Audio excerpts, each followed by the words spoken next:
Ito ang latest weather update. Alamin ang pinakasariwang ulat panahon ngayon dito sa Information TV Educational Channel. As of 4 in the afternoon po ay palapit ng palapit sa ating kalupaan, particularly sa Cagayan itong si Bagyong Krising at huling namataan 135 kilometers na lamang po east-northeast of Tuguegarao City, Cagayan yung kanyang sentro.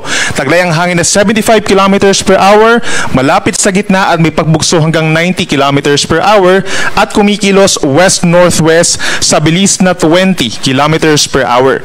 Base po sa ating latest satellite animation, kitang-kita yung lawak nitong mga kaulapan associated pa rin dito kay Bagyong Krising at bukod pa riyan, meron tayong effect pa rin ng habagat or southwest monsoon na siya nakakaapekto dito sa may central, southern Luzon, down to Visayas and western portion of Mindanao at meron pa rin po dyan na malalakas na mga pag-ulan base na rin dito sa kapal ng mga ulap dito sa ating latest satellite animation. Ito naman po yung latest track ng Pag-asa regarding kay Tropical Storm Krising. Inaasahan po na ilang oras na lamang ay magla-landfall po ito dito po sa may Santa Ana sa Cagayan early this evening. So around 6 to 8 p.m. possible na tumama or magkaroon ng pagdaan po dun sa coastal waters nitong Santa Ana, Cagayan. And then afterwards, mamayang gabi hanggang hating gabi ay inaasahang tatawidin naman po itong Babuyan Group of Islands sa may northern Cagayan.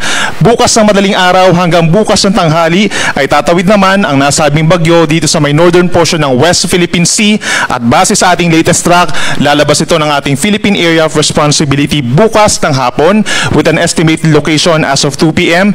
325 kilometers po kanluran ng Basco, Batanes.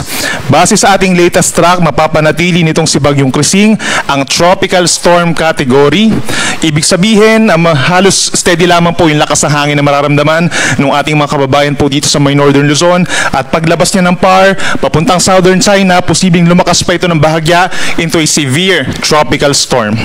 Kapansin-pansin din po dito sa ating latest animation, itong radius or latest track po, yung radius na tinatawag nitong si Bagyong Krising, nasa around 300 to 500 kilometers po. Hindi siya perfect circle, so malaking bahagi pa rin po ng northern Luzon plus portions of central Luzon ang nahagip ng kabuuan mismo ng bagyo in terms of hangin at in terms of mga pag-ulan.